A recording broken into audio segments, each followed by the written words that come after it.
Live at 6 തുടങ്ങുന്നു. പ്രധാന വാർത്തകൾ നോക്കാം. ഇന്ത്യൻ യുദ്ധവിമാനം തേജസ് തകർന്നു വീണു.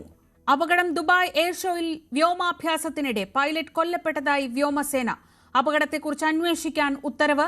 നിർത്തിവെച്ച ദുബായ് എയർ ഷോ പുനരാരംഭിച്ചു.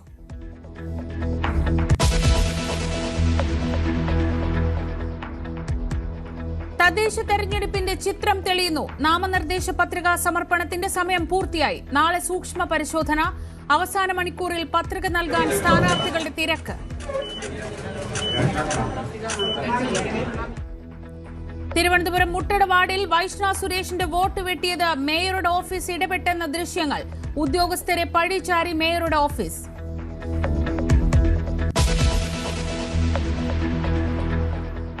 ശബരിമല സ്വർണ്ണക്കൊള്ളയിലെ സൂത്രധാരൻ എ പത്മകുമാർ. തട്ടിപ്പിന്റെ തുടക്കം പത്മകുമാറിൽ നിന്നെന്ന് റിമാൻഡ് റിപ്പോർട്ട്. സ്വർണ്ണപ്പാളികൾ പോറ്റിക്ക് കൊടുത്തുവിടാൻ പത്മകുമാറിന്റെ ഇടപെടൽ. സ്വന്തം കൈപ്പടയിൽ ചെമ്പുപാളി എന്ന് രേഖപ്പെടുത്തി. പത്മകുമാറിന്റെ ആറന്മുളയിലെ വീട്ടിൽ SITയുടെ പരിശോധന.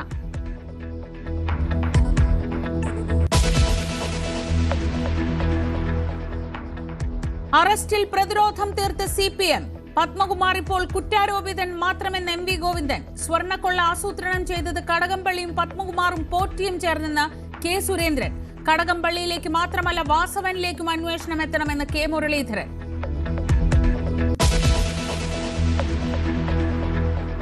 കൊച്ചിയിൽ യുവതിയെ യുവമോർച്ച നേതാവ് ക്രൂരമായി മർദ്ദിച്ചു. കൊലപാതക ശ്രമത്തിന് മരട് പോലീസ് കേസെടുത്തു.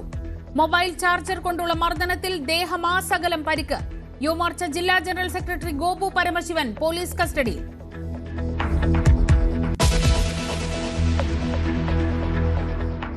അനധികൃത സ്വത്ത് സമ്പാദന കേസിൽ MR അജിത് കുമാറിന് ആശ്വാസം. ADGPക്കെതിരെ തുടരന്വേഷണമില്ല. കേസ് നിലനിൽക്കില്ലെന്ന് ഹൈക്കോടതി. മുഖ്യമന്ത്രിക്കെതിരായ വിജിലൻസ് കോടതി പരാമർശവും നീക്കി.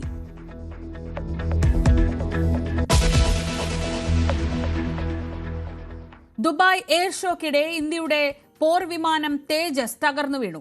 പൈലറ്റിന് വീരമൃത്യു. ദുബായ് സമയം 2:10 അപകടം. അഭ്യാസ പ്രകടനത്തിനിടെ വിമാനം നിയന്ത്രണം വിട്ട് താഴേക്ക് പതിക്കുകയായിരുന്നു. ദുബായ് അൽ മക്തൂം വിമാനത്താവളത്തിന് അടുത്തായിരുന്നു അപകടം.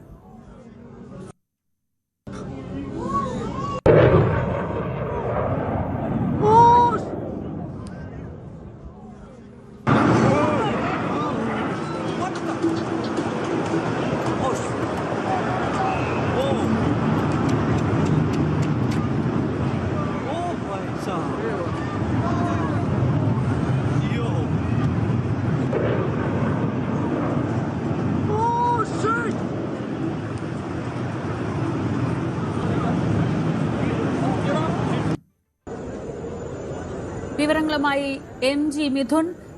ഇന്ത്യൻ വ്യോമസേനയുടെ അഭിമാനമായ ഏറ്റവും വിശ്വസിക്കാവുന്ന തേജസ് പോർ വിമാനമാണ് ദുബായിൽ എയർ ഷോക്കിടെ വ്യോമാഭ്യാസത്തിനിടെ തകർന്നു വീണത്. എന്താണ് ഏറ്റവും പുതിയ വിവരങ്ങൾ? ശ്രീജ, ഇന്ത്യ തദ്ദേശമായി വികസിപ്പിച്ച വ്യോമസേനയുടെ തേജസ് യുദ്ധവിമാനമാണ് ദുബായിൽ തകർന്നു വീണ്ടത്.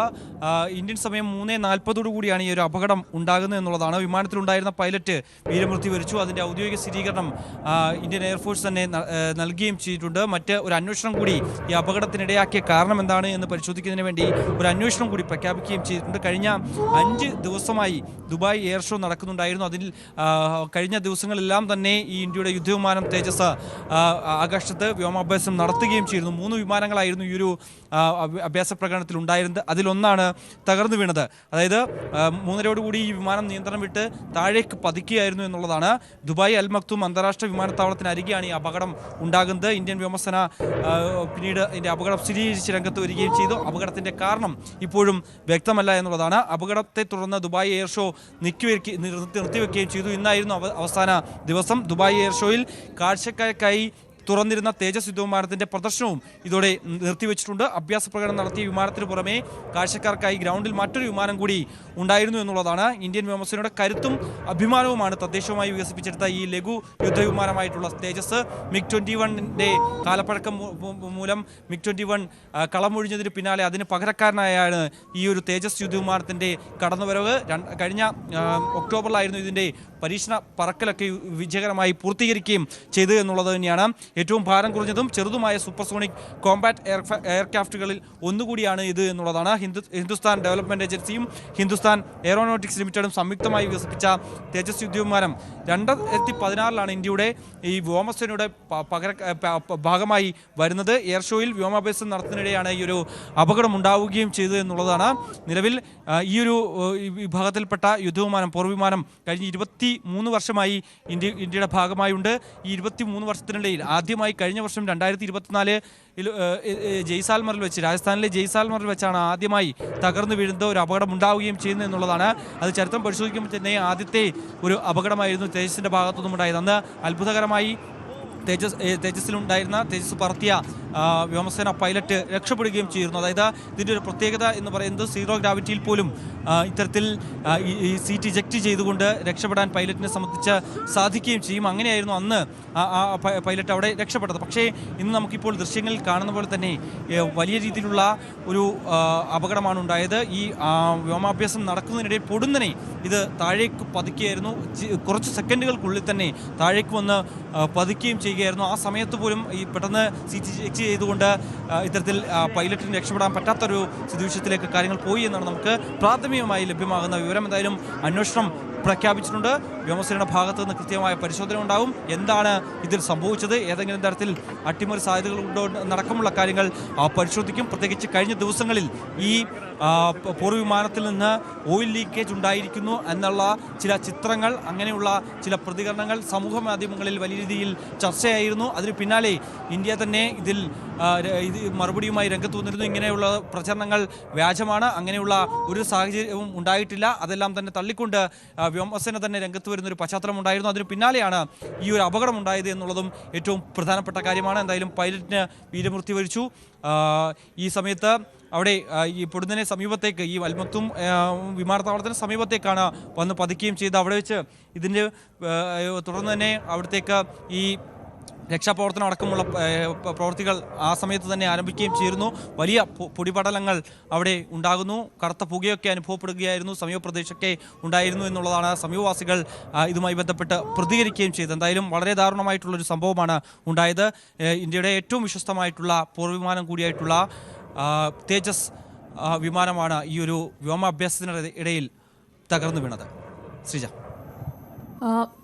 എന്താണ് ഈ അപകടത്തിലേക്ക് നയിച്ചത് എന്നുള്ള തരത്തിൽ എന്തെങ്കിലും വിവരങ്ങൾ വരുന്നുണ്ടോ മിഥുൻ? നേരത്തെ ഈ ഓയിൽ ലീക്ക് ഉണ്ട് എന്ന തരത്തിലൊരു പ്രചാരണം ഉണ്ടാവുകയും അത് വ്യോമസേന തന്നെ നിഷേധിക്കുകയും ചെയ്ത സാഹചര്യമൊക്കെ ഉണ്ടായിരുന്നല്ലോ. എങ്ങനെയാണ് ഇത്രയേറെ വിശ്വസ്തമായി ഏത് സാഹചര്യത്തിലും അതിജീവിക്കുമെന്ന അത്രയേറെ ആത്മവിശ്വാസം സൈന്യം വെച്ചു പുലർത്തുന്ന തേജസ് ഇങ്ങനൊരു അഭ്യാസ പ്രകടനത്തിനിടെ തകരുന്ന സാഹചര്യം ഉണ്ടായത്? അങ്ങനെ ആ തരത്തിലുള്ള വിശകലനങ്ങൾ വല്ലതും വരുന്നുണ്ടോ? ശ്രീജ, അതായത് ഈ ലോകത്തെ ഏറ്റവും പ്രധാന എയർ ഷോകളിൽ ഒന്നാണ് ഈ ദുബായിലെ ഈ എയർ ഷോ എന്ന് പറയുന്നത്. അതുകൊണ്ട് തന്നെ കഴിഞ്ഞ 5 ദിവസം ഇതിൻ്റെ വ്യോമാഭ്യാസങ്ങൾ നടക്കുന്നതാണ്. അതുകൊണ്ട് തന്നെ നടപടിക്രമം എന്ന രീതിയിൽ എല്ലാ തരത്തിലുമുള്ള പരിശോധനകൾ പൂർത്തീകരിച്ചതിന് ശേഷമായിരിക്കും ഈ വ്യോമാഭ്യാസത്തിനായി ഈ യുദ്ധവിമാനങ്ങൾ പറന്നുയരുക. അതിൻ്റെ എല്ലാ കാര്യങ്ങളും പരിശോധിച്ചതിന് ശേഷമായിരിക്കും.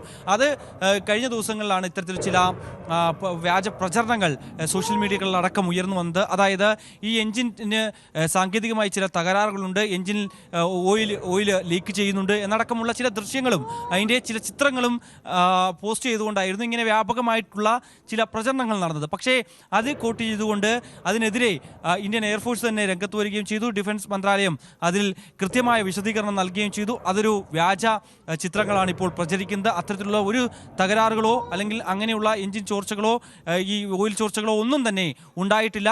അത് എല്ലാം ഇപ്പോൾ പ്രചരിക്കുന്ന എല്ലാം വ്യാജമായിട്ടുള്ള വാർത്തകളാണ് എന്ന തരത്തിലായിരുന്നു അതിനൊരു മറുപടി വരികയും ചെയ്ത്. അതിന് പിന്നാലെയാണ് ഇങ്ങനെ ഒരു അപകടം നടന്നു എന്നുള്ളതാണ് ചേർത്ത് വായിക്കപ്പെടേണ്ടത്. അതുകൊണ്ട് തന്നെ അത് അങ്ങനെ ഏതെങ്കിലും തരത്തിലുള്ള സംഭവങ്ങൾ ഉണ്ടായിട്ടുണ്ടോ? സ്വാഭാവികമായും ഈ പരിശോധനകളൊക്കെ പൂർത്തീകരിച്ചതിന് ശേഷമാണ് ഇങ്ങനെയുള്ള പോർ വിമാനങ്ങൾ ആകാശത്തേക്ക് പറന്നു വരിക. അപ്പോൾ എന്താണ് സംഭവിച്ചത്? എങ്ങനെയാണ് ഈ നിയന്ത്രണം വിട്ടതാണോ, അല്ലെങ്കിൽ ഇത്രയും ഈ സീറോ ഗ്രാവിറ്റിയിൽ പോലും തന്നെ ഇജക്റ്റ് ചെയ്ത് പൈലറ്റിന് രക്ഷപ്പെടാൻ പറ്റുന്ന തരത്തിലുള്ള അത്രയുംത്തോളം പ്രത്യേകതയുള്ള ഒരു പോർ വിമാനം ഇങ്ങനെ അപകടത്തിൽപ്പെടുമ്പോൾ സ്വാഭാവികമായും ചില സംശയങ്ങൾ ഉയർന്നു വരാം. അതൊക്കെ ക്രോഡീകരിക്കുന്നതിന് വേണ്ടി അല്ലെങ്കിൽ അതൊക്കെ നീക്കം ചെയ്യുന്നതിന് വേണ്ടിയാണ് ഇപ്പോൾ ഒരു അന്വേഷണം IAF ഭാഗത്ത് നിന്ന് ഉണ്ടായിരിക്കുന്നത്. ഇപ്പോൾ വിവരങ്ങൾ നൽകിയത്. തേജസ് എന്ന് പറയുന്നത് ഇന്ത്യയുടെ അഭിമാനം കൂടിയാണ്, ഇന്ത്യൻ വ്യോമസേനയുടെ അഭിമാനം കൂടിയാണ്. ആ തേജസ്സാണ് തകർന്നു വീണത്. മറ്റൊരു പ്രധാനപ്പെട്ട വാർത്തയിലേക്ക്. ശബരിമല സ്വർണ്ണക്കൊള്ളയിൽ തിരുവിതാംകൂർ ദേവസ്വം ബോർഡ് മുൻ പ്രസിഡന്റും CPM നേതാവുമായ A. പത്മകുമാറിനെതിരെ നിർണായക കണ്ടെത്തലുകളുമായി റിമാൻഡ് റിപ്പോർട്ട്. തട്ടിപ്പിന്റെ തുടക്കം പത്മകുമാറിൽ നിന്നാണെന്ന് റിമാൻഡ് റിപ്പോർട്ടിൽ പറയുന്നു. കട്ടിളപ്പാളികൾ ഉണ്ണികൃഷ്ണൻ പോറ്റിക്ക് കൊടുത്തുവിടാൻ നേരത്തെ തന്നെ പത്മകുമാർ ഇടപെടൽ നടത്തി. 2019 ഫെബ്രുവരിയിൽ ബോർഡിന് മുന്നിൽ ഈ വിഷയം പത്മകുമാർ അവതരിപ്പിച്ച ശേഷമാണ് ഉദ്യോഗസ്ഥ തലത്തിൽ നടപടി തുടങ്ങിയതെന്നും റിപ്പോർട്ടിലുണ്ട്. അതേസമയം കടകംപള്ളി സുരേന്ദ്രനെതിരെ പത്മകുമാറിന്റെ മൊഴിയിൽ പരാമർശമുണ്ടെന്നത് കഥകൾ മാത്രമെന്ന് അന്വേഷണ സംഘം വിശദീകരിക്കുന്നു. ശബരിമല സ്വർണ്ണക്കൊള്ള കേസുമായി ബന്ധപ്പെട്ട് സുപ്രധാനമായ നീക്കമാണ് SITയുടെ ഭാഗത്തു നിന്നുണ്ടായിരിക്കുന്നത്. കഴിഞ്ഞ ദിവസം SIT കസ്റ്റഡിയിലെടുക്കുകയും പിന്നീട് അറസ്റ്റ് ചെയ്ത് ഇപ്പോൾ റിമാൻഡിൽ കഴിയുകയും ചെയ്യുന്ന 2019 ദേവസ്വം ബോർഡ് പ്രസിഡന്റായിരുന്ന A. പത്മകുമാറാണ് ഈ തട്ടിപ്പിന്റെ മുഴുവൻ ഗൂഢാലോചനയുടെ പിന്നിൽ എന്ന നിഗമനത്തിലേക്കാണ് SIT എത്തുന്നത്.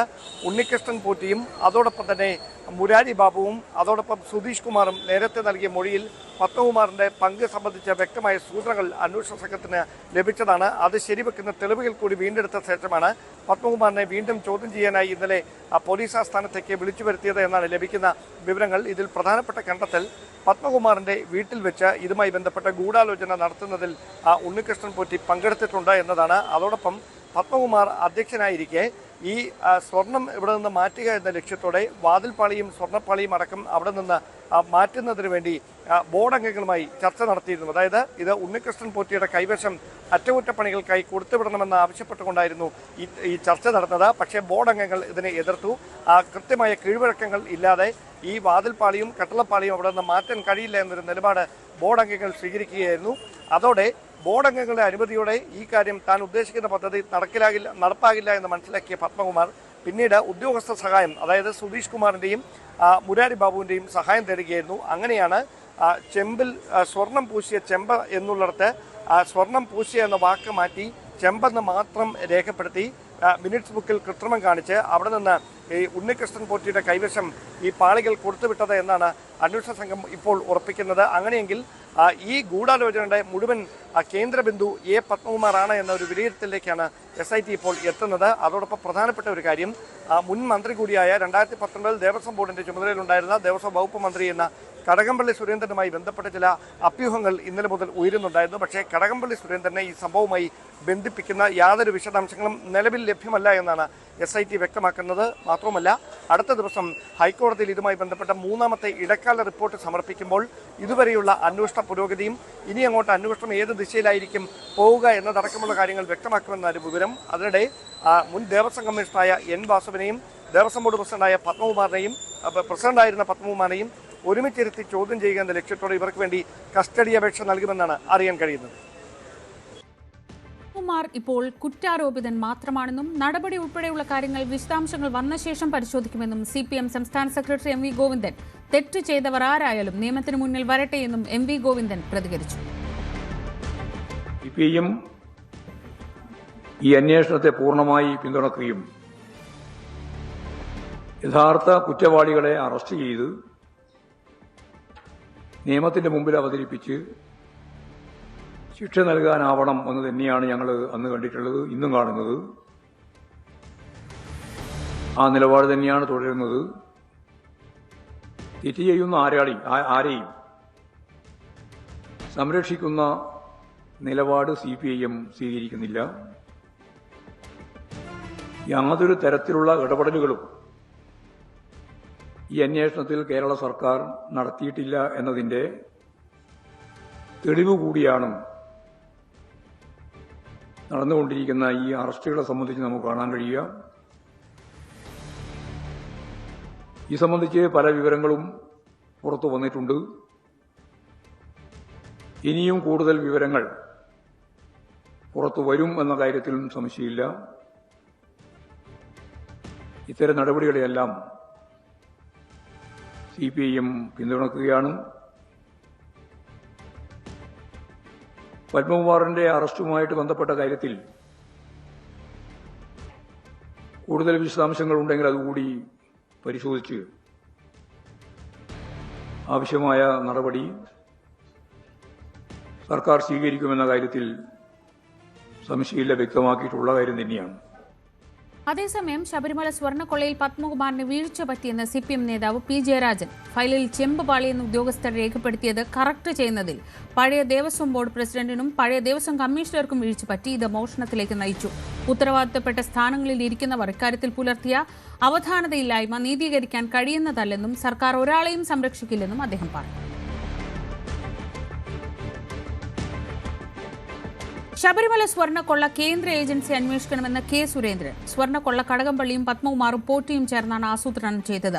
കടകംപള്ളിയെ ഉടൻ അറസ്റ്റ് ചെയ്യണം. സ്വർണ്ണ കവർച്ചയിൽ സർക്കാരും CPM-ഉം ഗൂഢാലോചന നടത്തിയെന്നും K. സുരേന്ദ്രൻ പറഞ്ഞു.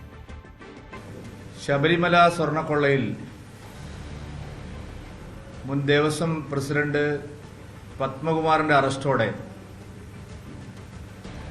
ഈ കേസിന് ഏറ്റവും സുപ്രധാനമായിട്ടുള്ള ഒരു മാനം വന്നിരിക്കുകയാണ്. കൃത്യമായ രാഷ്ട്രീയ ഇടപെടലുകൾ ശബരിമലയിലെ സ്വർണ്ണക്കൊള്ളയിൽ ഉണ്ടായിരുന്നു എന്നുള്ള വസ്തുത സ്ഥിരീകരിക്കപ്പെടുകയാണ്. ഞങ്ങൾ ആദ്യ ദിവസം മുതൽക്ക് തന്നെ ശബരിമലയിൽ നടന്ന അതിഭീകരമായ കൊള്ള CPM-ന്റെ ആസൂത്രണമാണ് എന്നുള്ള ആരോപണമാണ് ഉന്നയിച്ചിരുന്നത്. ഇനി തെരഞ്ഞെടുപ്പ് വാർത്തകളിലേക്ക്.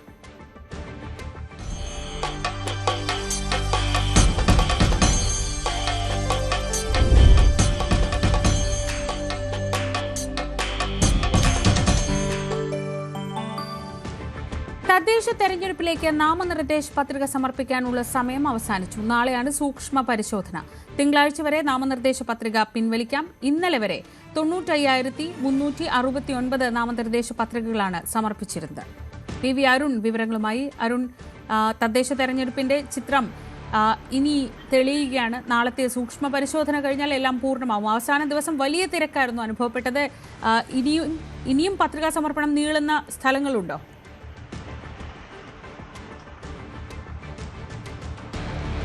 പത്രികാ സമർപ്പണത്തിന്റെ സമയം അവസാനിച്ചു. വൈകിട്ട് 3 മണി വരെയായിരുന്നു പത്രിക സമർപ്പിക്കാനുള്ള സമയം. അല്പസമയത്തിനകം ആകെ പത്രികകളുടെ കണക്കുകൾ ലഭ്യമാകും. ഏതായാലും 1,00,000-ൽ പരം പത്രികകൾ എങ്കിലും ഉണ്ടാകുമെന്ന ഒരു കണക്കാണ് പ്രാഥമികമായി നമുക്ക് ലഭിക്കുന്നത്. നാളെ പത്രികകളുടെ സൂക്ഷ്മ പരിശോധന നടക്കും. തിങ്കളാഴ്ചയാണ് പത്രികകൾ പിൻവലിക്കാനുള്ള സമയം അവസാനിക്കുക. തിങ്കളാഴ്ച വൈകിട്ട് 3 മണി. അതോടുകൂടി സംസ്ഥാനത്തെ തദ്ദേശ സ്ഥാപനങ്ങളിലെ 1199 തദ്ദേശ സ്ഥാപനങ്ങളിലെ ഓരോ വാർഡിലെയും ഓരോ ഡിവിഷനിലെയും ഒക്കെ സ്ഥാനാർത്ഥി ചിത്രം തെളിയും. പിന്നീട് റിബലുകളെ വിമതരെ പിൻവലിപ്പിക്കാനുള്ള തീവ്ര ശ്രമത്തിലാകും മുന്നണിയുള്ളത്. പലയിടങ്ങളിലും തിരുവനന്തപുരം നഗരസഭയിലടക്കം 3 മുന്നണികൾക്കും വിമത സ്ഥാനാർത്ഥികളുണ്ട്. തിരുവനന്തപുരം നഗരസഭയിലേക്ക് CPM-ന് 4 വാർഡുകളിലാണ് വിമത ശല്യമുള്ളത്. കോൺഗ്രസിനും പലയിടങ്ങളിലും വിമതരുണ്ട്. കേരള കോൺഗ്രസ് ജോസഫ് വിഭാഗം 18ഓളം വാർഡുകളിൽ മത്സരിക്കുന്നു. അങ്ങനെ BJP-ക്കും പലയിടത്തും വിമത ശല്യവും സ്ഥാനാർത്ഥി തലത്തിലെ അഭിപ്രായ ഭിന്നത കാരണമുള്ള പ്രശ്നങ്ങളുമൊക്കെ നിലനിൽക്കുന്നു. ഏതായാലും മുന്നണികൾ വളരെ സജീവമായി തെരഞ്ഞെടുപ്പ് പ്രചരണ രംഗത്ത് സജീവമായി ഇറങ്ങിക്കഴിഞ്ഞു. ഇനി ഉള്ള മണിക്കൂറുകൾ നാളെ സൂക്ഷ്മപരിശോധനയിലൂടെ സ്ഥാനാർത്ഥിത്വം ഉറപ്പിക്കാനുള്ള സമയമാണ്. അതിനുശേഷം വിമതരെ പിൻവലിപ്പിക്കാനുള്ള ശ്രമങ്ങളും മുന്നണികളും രാഷ്ട്രീയ പാർട്ടി നേതൃത്വങ്ങളും അതുപോലെ സ്ഥാനാർത്ഥികളും ആ ഒരു ശ്രമങ്ങളിലേക്ക് കടക്കും. ഇതിനകത്തിൻ്റെ പ്രചരണം വളരെ ചൂടുപിടിച്ച് മുന്നോട്ട് പോകുന്നു. പലയിടത്തും ഒരു ത്രികോണ മത്സരത്തിൻ്റെ പ്രതീതിയുണ്ട്. റിബലുകൾ വന്നതോടുകൂടി ചില മണ്ഡലങ്ങളിലും അത് ഒരു ചതുഷ്കോണ പോരാട്ടത്തിലേക്കുമൊക്കെ കാര്യങ്ങൾ പോകുന്ന അവസ്ഥയുണ്ട്. ശ്രീജ, PV അരുണാണ് വിവരങ്ങൾ നൽകിയത്. തിരുവനന്തപുരം കോർപ്പറേഷൻ മുട്ടട വാർഡിലെ UDF സ്ഥാനാർത്ഥി വൈഷ്ണ സുരേഷിന്റെ വോട്ട് വെട്ടിയതിൽ മേയർ ആര്യ രാജേന്ദ്രന്റെ ഓഫീസ് ഇടപെട്ടതിന് തെളിവായി ദൃശ്യങ്ങൾ. വൈഷ്ണ വോട്ട് രേഖപ്പെടുത്തിയ TC നമ്പറിലെത്തി വിവരം ശേഖരിച്ചത് മേയറുടെ ഓഫീസിലെ ജീവനക്കാരാണ്.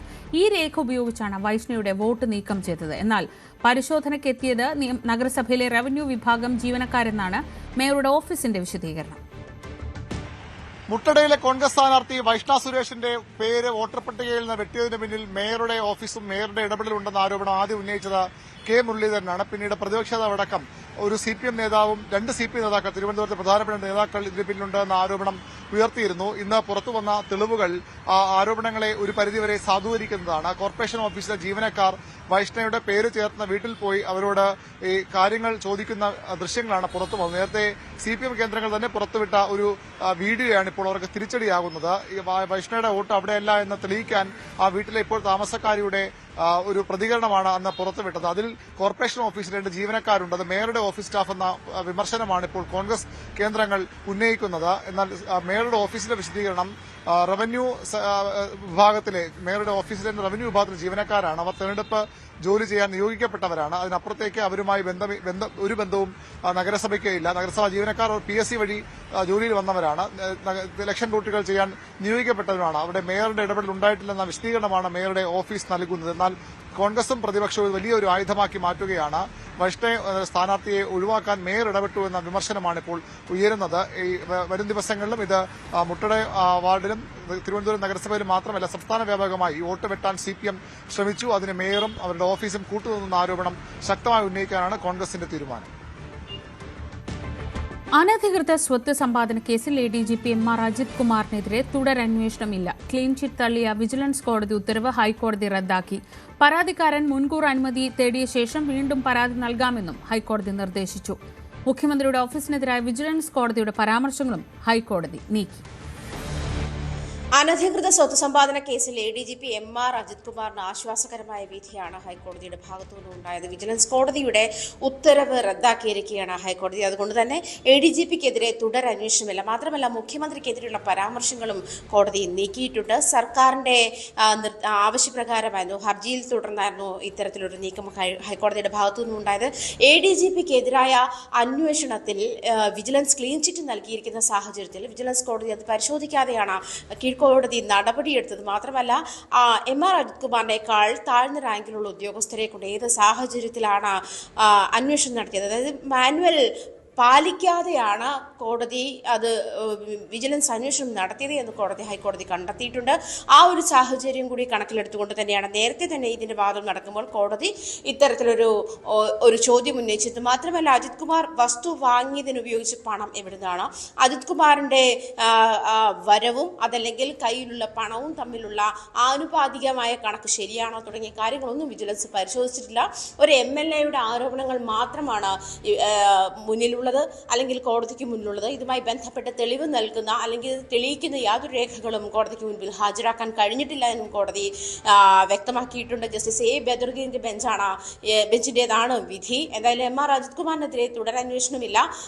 അത് മാത്രമല്ല കീഴ്ക്കോടതിയെ നിശിതമായി വിമർശിക്കുന്ന ഒരു സാഹചര്യം കൂടി ഹൈക്കോടതിയുടെ ഭാഗത്തുനിന്നും ഉണ്ടായി. പ്രത്യേകിച്ചും വിജിലൻസ് മാനുവൽ പരിശോധിക്കാതെയാണ് ഇത്തരത്തിലൊരു അന്വേഷണം നടത്തിയതെന്നും കോടതി ചൂണ്ടിക്കാട്ടി. ഇത് മാത്രമല്ല ഈ വിജിലൻസ് നേരത്തെ MR അജിത് കുമാറിന് ക്ലീൻ ചിറ്റ് നൽകിയിരിക്കുന്ന സാഹചര്യമുണ്ട്. ക്ലീൻ ചിറ്റ് നൽകിയിട്ടാണ് വിജിലൻസ് കോടതി ഈ MR അജിത് കുമാറിനെ അന്വേഷണത്തിന് ഉത്തരവിടുന്ന ഒരു സാഹചര്യം ഉണ്ടായത്. ആ ഒരു സാഹചര്യം കൂടി, അതായത് അന്വേഷണത്തിന് ഉത്തരവിടുമ്പോൾ തന്നെ എങ്ങനെയാണ് അജിത് കുമാറിനേക്കാൾ താഴ്ന്ന റാങ്കിലുള്ള ഉദ്യോഗസ്ഥരെ കൊണ്ട് ഈ കേസ് അന്വേഷിക്കുന്ന സാഹചര്യം ഉണ്ടായതെന്നും കോടതി ചോദിക്കുന്ന സാഹചര്യമുണ്ടായി. മാത്രമല്ല വിജിലൻസ് കോടതി ഉത്തരവിൽ മുഖ്യമന്ത്രിക്കെതിരായിട്ടുള്ള പരാമർശങ്ങളും കോടതി നീക്കിയിട്ടുണ്ട്. കൊച്ചിയിൽ യുവതിക്ക് നേരെ യുവമോർച്ച നേതാവിന്റെ ക്രൂരമർദ്ദനം, മുതുകിലും കൈകാലുകളിലും ഉൾപ്പെടെ അടികൊണ്ട് പൊട്ടിയ പാടുകളുണ്ട്. കൊലപാതക ശ്രമത്തിന് മരട് പോലീസ് കേസെടുത്തു. മൊബൈൽ ചാർജർ ഉപയോഗിച്ചാണ് ഇയാൾ യുവതിയെ ക്രൂരമായി മർദ്ദിച്ചത്. യുവമോർച്ച ജില്ലാ ജനറൽ സെക്രട്ടറി ഗോപു പരമശിവനെ പോലീസ് കസ്റ്റഡിയിലെടുത്തു.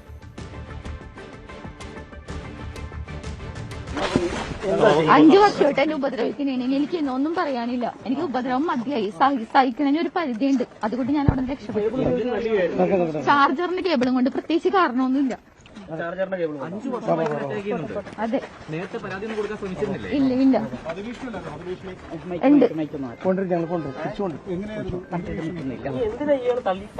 കാര്യമൊന്നുമില്ല, പ്രത്യേകിച്ച് ഒരു കാര്യവുമില്ല.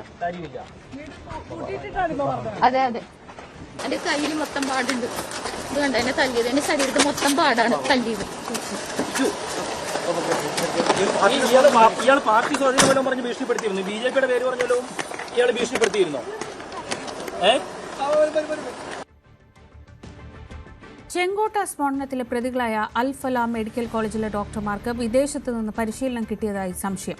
ഡോക്ടർ മുസമ്മിലിന് എൻക്രിപ്റ്റ് ചെയ്ത ആപ്പ് വഴി ബോംബ് നിർമ്മിക്കുന്ന ദൃശ്യങ്ങൾ ലഭിച്ചിരുന്നു. പാക് തീവ്രവാദ സംഘടനകളായ ജെയ്ഷെ മുഹമ്മദിനും IS ശാഖയായ അൻസാർ ഗസ്വാത്ത് അൽ ഹിന്ദിനും വേണ്ടിയാണ് ഇവർ പ്രവർത്തിച്ചിരുന്നത് എന്നതാണ് കണ്ടെത്തൽ.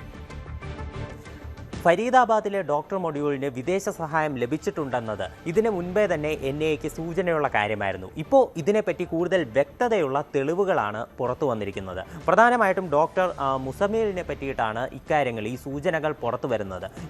ഈ ഡോക്ടർ മുസമ്മിൽ തുർക്കി വഴി അഫ്ഗാനിസ്ഥാനിൽ എത്തിയിരുന്നതായിട്ടാണ് നിലവിൽ NIAക്ക് ഏറ്റവും പുതിയ വിവരം ലഭിച്ചിട്ടുള്ളത്. മാത്രമല്ല സിറിയയിലുള്ള ചില നിരോധിത തീവ്രവാദ സംഘടനകളുമായിട്ടും ഇയാൾ ബന്ധപ്പെട്ടിരുന്നു.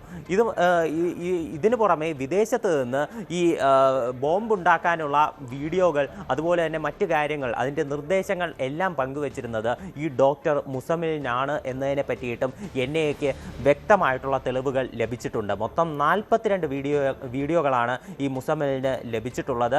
ഇത് വെച്ചിട്ടാണ് ഈ അമോണിയം നൈട്രേറ്റിൽ നിന്ന് എങ്ങനെ ബോംബുണ്ടാക്കാം, അതുപോലെ തന്നെ IED സ്ഫോടക വസ്തുക്കൾ അത് എങ്ങനെ സൃഷ്ടിച്ചെടുക്കാം എന്നതിനെ പറ്റിയൊക്കെ മുസമ്മിൽ പഠിച്ചെടുത്തത് ഈ ഒരു വീഡിയോകൾ വഴിയാണ്. അത് മാത്രമല്ല ഇയാൾക്ക് സഹായം ലഭിച്ചിട്ടുള്ള ആളുകളെ പറ്റിയിട്ടുള്ള ആളുകളുടെ പേരുകളും ലഭിച്ചിട്ടുണ്ട്. ഹൻസുള്ള, നിസാർ, ഉക്കാസ എന്ന് പറയുന്ന ആളുകളാണ് ഇയാളെ വിദേശത്ത് നിന്ന് സഹായിച്ചിരുന്നതായിട്ടാണ് വിവരമുള്ളത്. ഇത് ഇവരുടെ യഥാർത്ഥ പേരുകളല്ല, ഇത് ചില കോഡ് പേരുകൾ മാത്രമാണ്. അജയാണ് വിവരങ്ങൾ നൽകിയത്. ഉടുപ്പി കൊച്ചി ഷിപ്പ്യാർഡിൽ നിന്ന് പാകിസ്ഥാനിലേക്ക് ചാരപ്രവർത്തനം നടത്തിയ 2 പേർ അറസ്റ്റിൽ. ഇന്ത്യൻ നേവിക്ക് വേണ്ടി നിർമ്മിക്കുന്ന കപ്പലുകളെക്കുറിച്ചുള്ള നിർണായക വിവരങ്ങൾ ഉൾപ്പെടെ ഇവർ കൈമാറിയതായാണ് സൂചന. ഇരുവരും 18 മാസത്തോളം ഇത് തുടർന്നിരുന്നുവെന്നാണ് വിവരം. സ്വർണ്ണ-വെള്ളി നിരക്കുകൾ നോക്കാം. കവിത ഗോൾഡ് ആൻഡ് ഡയമണ്ട്സ് ഇന്നത്തെ സ്വർണം വെള്ളി നിരക്കുകൾ നിങ്ങൾക്കായി സമർപ്പിക്കുന്നത് Kavitha gold and diamonds, the versatile jewellery. സ്വർണം 22 ക്യാരറ്റ് ഗ്രാമിന് 11,365 രൂപ, പവന് 90,920 രൂപ. സ്വർണം 18 ക്യാരറ്റ് ഗ്രാമിന് 9,400 രൂപ, പവന് 75,200 രൂപ. വെള്ളി ഗ്രാമിന് 164 രൂപ, കിലോഗ്രാമിന് 1,64,000 രൂപ. കവിത ഗോൾഡ് ആൻഡ് ഡയമണ്ട്സ് ഇന്നത്തെ സ്വർണം വെള്ളി നിരക്കുകൾ നിങ്ങൾക്കായി സമർപ്പിച്ചത് Kavitha gold and diamonds, the versatile jewellery. Bulletin പൂർണ്ണമാവുന്നു. ഇനി നാട്ടിലോട്ട് കാണാം.